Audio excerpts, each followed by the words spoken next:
So this Shabbat I was in the Yeminite Synagogue. I wanted to share my experience because it was very interesting.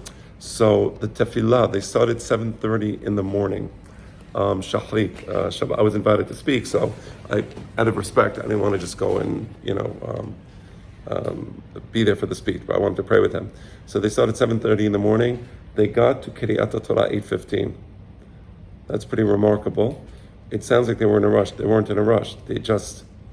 There was no part in the tefillah which they would sing, meaning the whole tefillah was more of a chant. So there was like, it's not like when we sing, for example, we sing Nishmat or Shabbat Anim. They didn't have any of that. So it was like just pure tefillah. And then, but here's the thing, they started reading the Torah 8:15. Also, there was no Yehida song, but they took out the Torah. Literally, a person went to the Echal, took out the Torah, placed it on the Teva, and they started reading the Torah. So it was very interesting. But here's the thing, the reading of the Torah, I think we started about 8:15. I believe we finished the Haftarah something like 10:15. It was 2 hours. Okay, so you think, how can that possibly be? So I want to make a few notes. Number one, they follow Din HaTalmud.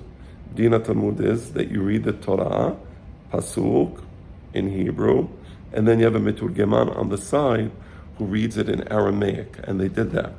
So, of course, that lengthened the Torah reading in a huge way. Plus, the people who go up to the Torah generally were the ones who were reading the Torah. I mean, they didn't have they had a Koreh there, because there were a few readers who didn't read their own Aliyah. They invited me to go up Aliyah Levi, and somebody told me, like, just, you don't have to read, somebody will read for you, because if you read and you make even a small mistake, they'll correct you. I read, thank God I read well. But it was very difficult because I was reading the Pasuk in the, let's say, the Halamir Yerushalmi melody for Ta'amim, and then the Meturgeman did it in the Yeminite melody. But nevertheless, they finished 10:15. Now, I want to make an observation. I really felt a certain Kedusha because the tefillah was a tefillah. There was no distractions. There was no, there was no like Hazan trying to, show off his voice or, how clever he is that he takes this melody and he puts it in that way. I'm not against that. I understand there's different ways to do the tefillah, and I respect all the ways, but I'm just giving you my observation that the tefillah had a certain kedusha to it, it had a certain heaviness to it.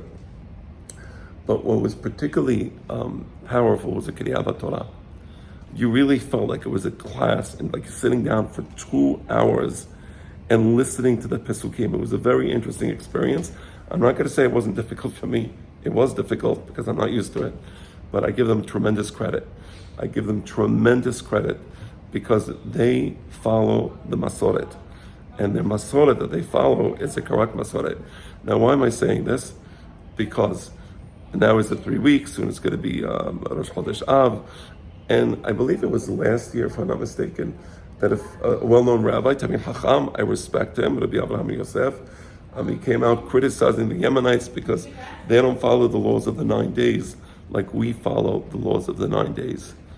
They have some differences in eating meat and drinking wine, and he came out against it. He basically spoke very harshly against the Yemenite minhag.